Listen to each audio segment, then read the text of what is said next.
디모데후서 4장 6절에서 8절 말씀 우리 같이 보겠습니다. 디모데후서 4장 6절에서 8절 말씀입니다.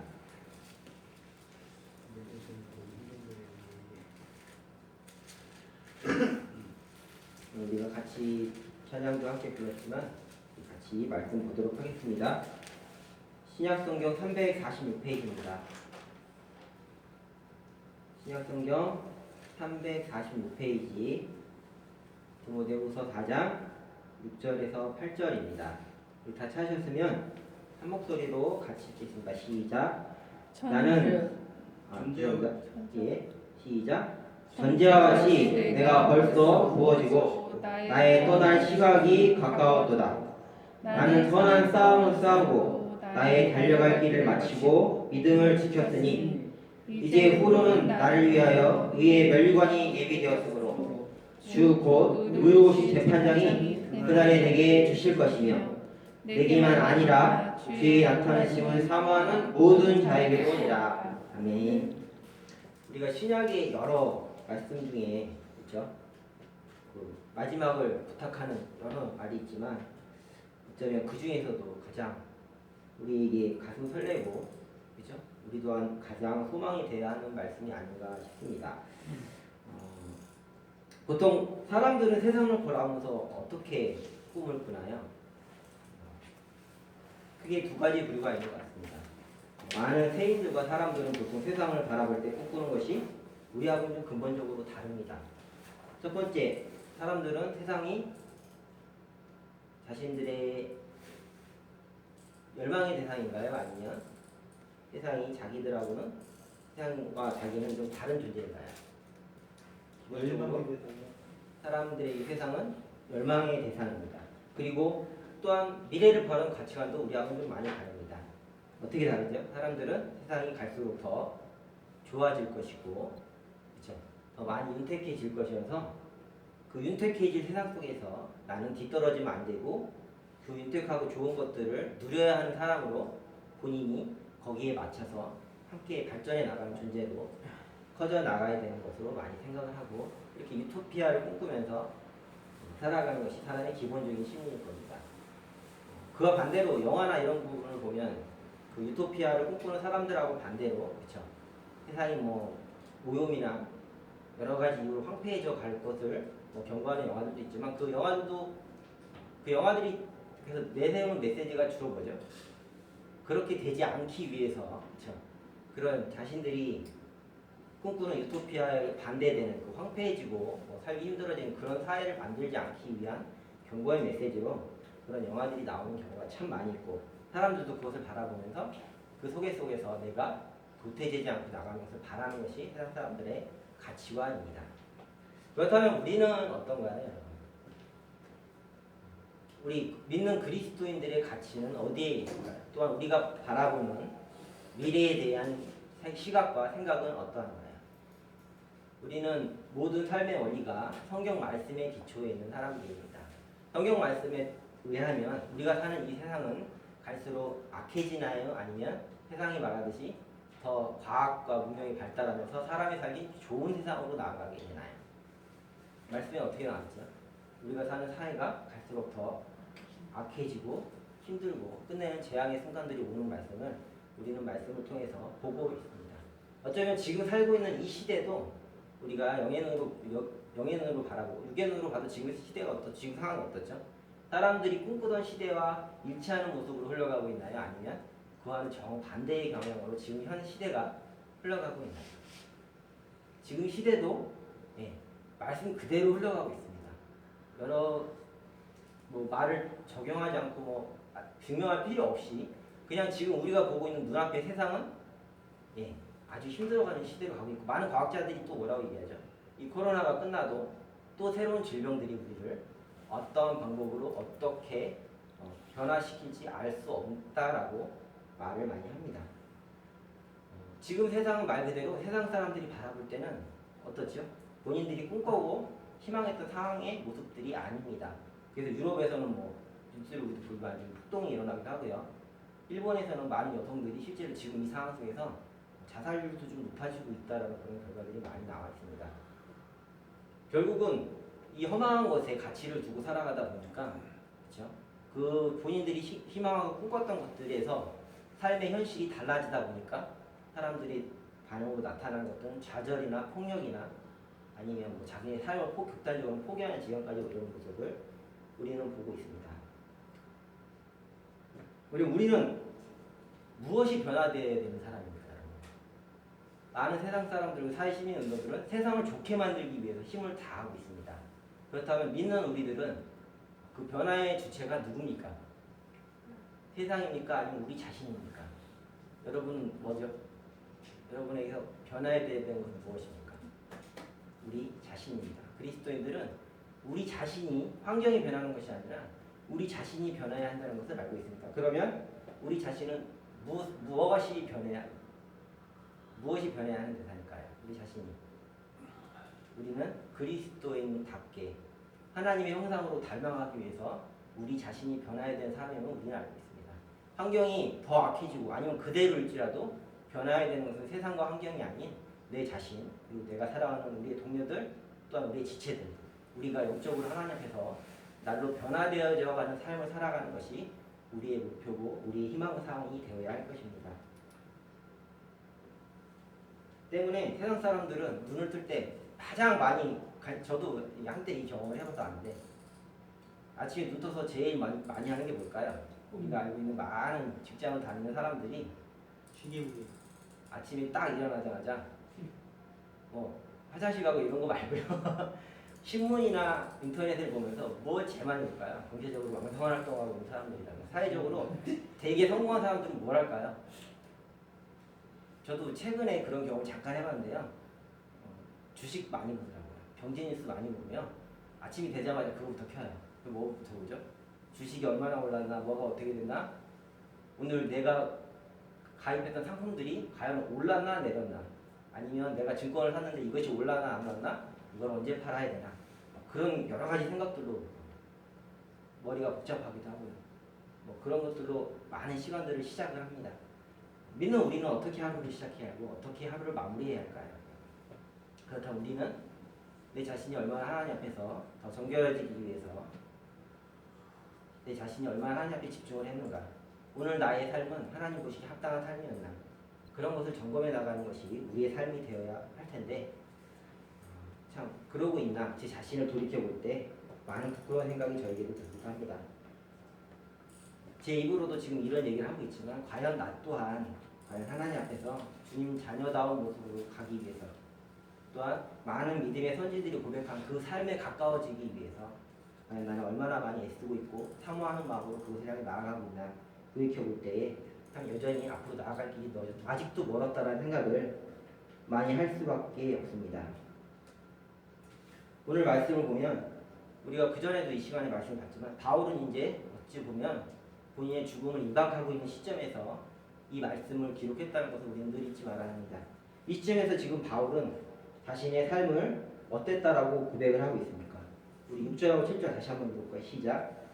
전제와 같이 내가 벌써 부어지고 나의 떠날 시각이 가까웠도다. 나는 선한 싸움을 싸우고 나의 달려갈 길을 마치고 믿음을 지켰으니. 여러분 지금 당장 이 고백하실 수 있는 혹시 손을 들어보시겠습니까? 나는 이 고백을 지금 바울과 같이 당당하게 할 수 있다. 아니면 나는 지금 당장 내 삶이 이렇지는 않은데 나도 이와 같이 살기를 원한다. 소망하시는 분 계십니까? 감사합니다. 바울 같은 이 고백을 우리 지금 저도 부끄럽지만 이 고백을 지금 당장 감히 할 수조차 없고요. 지금 당장 제 모습을 보면 빨리 돌이켜야겠지요 라는 말을 할 수밖에 없는 지경이 있을지도 모르겠습니다. 하지만 우리는 바울과 같은 이 소망을, 이 고백을 할 수 있는 삶으로 내가 꾸려지기를 바라야 하는 것이 우리의 삶입니다. 지금 당장 이렇게 말했던 젊은 얼마나 행복할까요? 내 자신이 지금 당장 죽음을 맞지 않다 하더라도 주님 다시 오는 날에, 아니면 세상이 지금 멸망할 시간이 얼마 안 남아서 내가 내 삶을 돌이켜 고백할 때 바울과 같이 이렇게 고백할 수 있으면 정말 얼마나 행복할까요? 근데 우리는 아직 많이 부족합니다. 하지만 지금 우리가 나누고 있는 이 시점에서 우리의 모습 속에, 우리의 생각 속에 이렇게 살고 싶은 열망이 있다는 것으로도 여러분 굉장히 큰 행복인 것을 잊지 마셨으면 좋겠습니다. 만약에 지금 제가 이렇게 얘기했을 때 저는 이렇게 사는 것이 아직 준비가 안 됐고 아직은 너무나 부담이 되고 이렇게 살고 싶은 게 두렵습니다라는 마음을 갖고 있다라면 혹시라도 누군가가 그분은 아마 아니 그런 사람은 자기 속으로 한번 생각해 봐야 될 것입니다. 과연 내가 지금 그리스도께 모든 것을 맡기고 살아가고 있는 믿음의 사람인가 아니면 그렇게 입으로 말을 하고 있지만 아직 여전히 세상을 향하여 나아가고 있는 사람인가 생각하기에 자기 자신을 돌이켜볼 필요가 있다라고 생각을 하게 됩니다. 그런데 여기서 중요한 것이 한 가지 있습니다. 여러분 지금 바울의 상황은 어떻습니까? 이 고백을 하고 있는 바울의 상황이 어떻죠, 여러분? 어디에 있습니까? 감옥에 있고요. 감옥에 있는 것을 넘어서 지극히 외로운 상황 중에 속해 있는 우리가 볼 수 있습니다. 같이 디모데후서 같은 절이고요. 16절 말씀 우리 한번 같이 읽어볼까요? 디모데후서 4장 16절입니다. 같이 한번 읽어보겠습니다. 시작. 내가 처음 변명할 때에 나와 함께한 자가 하나도 없고 다 나를 버렸으나 그들에게 허물을 돌리지 않기를 원하노라. 바울이 처음 변명할 때, 그러니까 처음 전도를 시작했을 때 어떻다고 했죠, 보면? 함께했던 사람들이 지금 있습니까, 없습니까? 하나도 없다라고 나와 있습니다. 여러분 이 말씀 볼 때 누구 생각나시나요? 네? 우리 예수님 생각나지 않으시나요? 예수님께서 십자가상에 돌아가시기 위해서 준비한 그 과정 속에 함께했던 많은 사람들이 있었습니까, 없었습니까? 아무도 없었습니다. 지금 바울 보십시오, 어떻습니까? 자기 주변에 사람이 하나도 없이 감옥 속에서 극한의 외로움 속에 죽음을 맞이해야 되는 순간이 있습니다. 그런데 여러분 이렇게 극한의 세상의 눈으로 볼 때는 가장 극한의 어려움과 외로움에 같은 이 시기에 바울이 누린 것이 있습니다. 한번 뒤에 있는 17절 우리 같이 읽어볼까요? 시작. 주께서 내 곁에 서서 나에게 힘을 주심은 나로 말미암아 선포된 말씀이 온전히 전파되어 모든 이방이 듣게 하려 하시니 내가 사자입에서 건짐을 받았느니라. 뒷절도 같이 시작. 주께서 나를 모든 악한 일에서 건져내시고 또 그의 천국에 들어가도록 구원하시니 그에게 영광이 세세 무궁토록 있을지어다. 아멘. 바울은 이 극한의 외로움 속에서 지금 무엇을 누리고 있죠?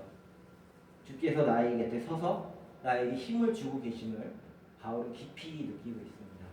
세상의 눈으로 우리의 육신의 눈으로 바라볼 때는 지금 바울처럼 비극적이고 힘든 상황에 있는 사람이 없을 것입니다. 여러분 만약에 여러분 지금 당장 지금 인생의 마지막에 있는데 가족이고 뭐 자기 인종을 지켜볼 사람 아무도 없이 지금 홀로 있다고 생각해 보시죠. 어떤 마음이 들 것 같습니까? 바울의 상황이 지금 그렇습니다. 근데 바울은 그 곁에서 지금 어떻게 고백을 하고 있습니까? 주께서 내 곁에 서서 나에게 힘을 주시고 있다라고 고백을 합니다. 이 고백을 넘어서 어디까지 나가고 있죠? 바로 천국에 들어가게 하신 그 하나님께 영광이 세세 무궁토록 있을지어다라는 고백을 바울은 지금 하고 있습니다. 우리 바울의 인생을 한번 돌이켜 볼게요. 바울이 예수 그리스도를 믿기 전의 인생은 어땠습니까? 우리가 육의 눈으로 봤을 때 그의 삶은 화려했습니까? 화려하지 않았습니까? 화려했습니다. 너무나도 화려했습니다. 감히 우리가 지금 상상하지 못할 정도의 스펙을 갖고 있던 사람이고요. 로마의 시민권을 갖고 있는, 지금까지 미국의 시민권을 가진 사람이겠죠. 그런 사람이었습니다. 그런 사람이 누구의 부르심을 받았습니까? 예수 그리스도의 삶을 받아들였습니다. 그 뒤에 우리가 보고 있는 육적인 삶은 어떻게 변했습니까? 그 화려하고 그 높은 권력을 갖고 있던 그 사람의 삶이 어떻게 바뀌었죠? 육의 눈으로 바라봤을 때 비참하기 이를 때였습니다. 비참하기 이를 때뿐만 아니라 어땠습니까? 죽을 뻔하게 됐고요. 매 맞아 죽기까지, 그렇죠? 그럴 적도 여러분이고 지금 결국은 어떻습니까? 결말은 감옥에 갇혀서 우리가 육인으로 봤을 때 도무지 우리한테 오지 않았으면 하는 그런 상황 속에 지금 바울이 놓여있는 것을 우리 볼 수 있습니다. 하지만 영의 눈으로 봤을 때 지금 바울은 어떻습니까? 승리감에 가득 차 있습니까? 내가 어쩌다 예수 그리스도를 믿어서 내 인생이 이렇게 끝나게 되었는가 지금 그러고 있습니까? 승리감에 가득 차 있습니다. 이게 정신승리인가요? 우리가 소위 이게 정신승리인가요, 여러분? 현실은 그렇지 않은데 본인이 지금 억지로 그렇게 생각해서 자기 자신의 삶을 합리화시키고 있는 걸까요? 전혀 그렇지 않습니다. 바울은 지금 확신 속에서 이 고백을 하고 있습니다. 부탁하건대 우리 자신이 정신 승리하는 자들이 아니라 성경에 그렇게 쓰여 있으니까 나도 그렇게 돼야 된다가 아니라 우리 자신이 하나님의 임재하심을 깊이 맛보는 가운데 우리 가운데도 이 확신의 고백이 있기를 간절히 소망합니다. 아멘.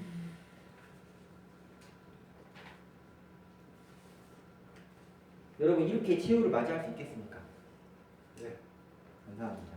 전 아직 가끔 제 자신을 바라볼 때 부족하다. 내 자신을 바라볼 때 내 과연 이렇게 계속 갈 수 있을까? 저번에 뭐 전사님께서 설교 시간에 가장 두려운 것이 뭡니까? 물어봤을 때 제가 믿음에서 떨어질까 두렵다고 얘기했지만 간혹 그런 무서운 생각이 들 때가 있습니다. 정말 극한의 어떤 어려움이 왔을 때 과연 지금 내 자신을 보면 내가 정말 담대함과 두려움 없이 믿음의 길을 끝까지 갈 수 있는 사람의 모습일까? 제 자신을 보면 답이 안 나오죠. 그 순간에 성령께서 우리를 그렇게 만드시는 확신을 갖고 있지만 여전히 어떤 순간에 저는 제 자신을 바라보면서 작아질 때가 있는 것을 고백할 수밖에 없습니다. 바울이 이 확신이 어느 정도 가득 차냐면요. 우리 같이 8절 말씀에 보면 뭐라고 나와 있죠? 자기만 그렇게 살게 될 거라고 얘기하고 있습니까? 아니면 다른 사람도 그렇게 살게 될 것이라고 말하고 있습니까? 주의 같은 사망은 모든 자이. 여기서 말하는 의의 면류관을 하나님께서 주실 것이기 때문에 그것을 내가 받을 거라라고. 이것 또한 당연히 믿는 모든 사람들이 같이 받을 것이죠. 하지만 바울이 그 뒤에 나와 있는 주의 나타나심을 삼하는 모든 자에게 너희가 과연 그렇다면 이 의의 면류관을 받는 순간에만 너네가 똑같이 될 거라는 말일까요? 아니죠. 이 의의 면류관을 받기 위해서는 바울의 삶이 누구에게도 나타난다는 얘기입니까? 바울의 삶의 모습이 디모데와 그 또한 많은 믿음의 지체들의 삶 속에서도 이것이 나타날 것이라는 것을 바울은 미리 얘기했습니다. 제가 저번 주 이전에 설교를 같이 했을 때도 말했지만 바울이 디모데에게 부탁했던 게 하나가 뭐죠? 5절 같이 읽어봐. 시작. 그러나 모든 일에 신중하여 고난을 받으며 전도되에 일하며 내 직분을 다하라. 그래서 신중하여 뭐를 받으라고 말하죠? 고난을 받으며 하라고 말합니다. 이거는 뭐냐면 우리가 하나님의 것을 믿고 주님의 길로 갈 때에 당연히 직면해야 될 것들입니다. 그것을 바울은 디모데도 받으라라고 얘기합니다. 왜? 받으라 한 이유가 본인도 받았으니까요? 아니죠. 바로 8절에 나와 있는 의의 면류관을 받기 위한 그 여정 속에 이 과정이 다 포함되어 있기 때문입니다. 앞절에 말씀드렸지만 바울은 예수 그리스도를 만남으로 인해서 자신의 삶이 송두리째 바뀐 사람입니다. 육으로 봤을 때는요, 세상에서 부러울 것 없던 사람이 세상의 눈으로 봤을 때는 도무지 가고 싶지 않은 그 길을 갔습니다. 영으로 봤을 때도 마찬가지죠. 예수 그리스도를 만나기 전까지는 도무지 그 삶의 끝에 소망이 없던 사람의 인생이 반대로 어떻게 됐습니까? 완전히 소망으로 가득 찬 삶으로 바뀐 것을 우리는 볼 수 있습니다. 바울의 삶은 허탄해지지 않았습니다. 예수 그리스도를 만나기 전에 그의 삶은 허탄한 삶이었습니다. 하지만 예수 그리스도를 만난 후에 그의 삶은 참으로 값지고 허탄하지 않은 삶을 그는 살았습니다. 여러분 우리 또한 그렇게 될 것입니다. 성경 말씀에는 우리의 미래가 나와 있습니다. 그렇죠? 성경 말씀에 나와 있는 우리의 미래는 너무나 분명합니다. 육으로는 어떻게 될 것이죠? 여러분? 육의 눈으로 봤을 때 우리의 삶은 어떻게 됩니까? 고난과 빈곤과 우리가 맞이하고 싶지 않은 우리의 육의 눈으로 봤을 때 맞이하고 싶지 않은 순간들을 우리는 맞이하게 될 것입니다. 그러나 영의 눈과 주님 나라의 편에서 봤을 때 우리의 삶은 우리한테 누가 면류관을 씌워주시죠? 여러분에게 누가 면류관을 씌워주십니까? 예수 그리스도가 의의 면류관을 우리한테 씌워주실 것입니다. 우리는 딱 두 가지만 하면 됩니다. 뭐죠? 이 길을 선택하든 이 길에서 벗어나든. 여러분 어떤 길을 선택하면서 가시겠습니까? 나 자신이 변화돼서 주님과 함께 가는 삶을 살기 소망하며 그렇게 변해가시겠습니까? 아니면 이 세상이 좋아질 거라 생각 속에 이 좋아질 세상에 내가 그 기준을 맞춰서 살아가기를 원하면서 살아가려 하시겠습니까? 우리 다 같이 바울과 같이 그 길을 사모하면서 전제와 같이 부어지기를 바랬으면 좋겠습니다. 여러분 전제와 같이 부어집시오 라고 얘기하면 할 수 있겠습니까? 전제와 같이 부어진다는 게 뭡니까? 다 태워 없어진다는 뜻이잖아요. 여러분 삶을 하나님을 위해서 태워주실 준비가 되어 계신가요? 예수님께서 너의 삶을 나에게 바치라라고 했을 때 그럴 준비 되어 계신가요? 제 자신에게 한번 진지하게 물어보고 제 자신에게 물어볼 수밖에 없고 여러분도 여러분 자신에게 한번 깊이 물어봐 주십시오. 주님께서 내가 너를 사용하겠다라고 하실 때 과연 기쁜 마음으로 바울처럼 다 쓰겠습니다라고 하실 수 있어요. 예수님, 전 아직 준비가 안 돼서 전제를 같이 못 씁니다 라고 하시겠습니까? 어쩌면 우리는 우리 마음속 본능 속에 전제를 같이 쓰는 순간이 안 왔으면 하는 게 우리 마음속에 있을 겁니다. 그러나 기억했으면 좋겠습니다. 바울이 살고 왔던 그 삶이 나의 삶이 되었으면 좋겠습니다. 바울이 예수 그리스도를 직접 봤죠. 디모데와 다른 성도들은 예수 그리스도의 모습을 직접 보지는 못했습니다.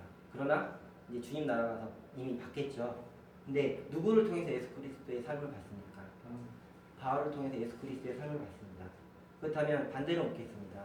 우리의 지체들은 누구를 통해서 예수 그리스도의 모습을 볼까요? 물론 말씀을 통해서, 묵상을 통해서 보겠지만 처음 초신자들 아니면 아직 믿음이 약한 지체들은 누구를 통해서 그리스도의 모습을 볼까요? 이거 하니까 저 되게 굉장히 지금 마음이 무거워지네요.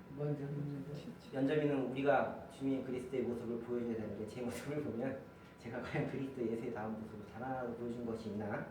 한편으로는 굉장히 많이 부끄러워질 수밖에 없는 것 같습니다. 우리 모두 다 우리 모습 속에서 부족하지만, 아직은 부족하지만 우리 지체 한 사람 한 사람의 모습 속에서 어떤 모습 속에서 이 지체가 그리스도다 있는 모습을 같이 발견해 나가고 그 모습을 나도 닮아왔으면 좋겠다 하는 그런 열매들이 우리 가운데 같이 나타날 수 있었으면 좋겠습니다.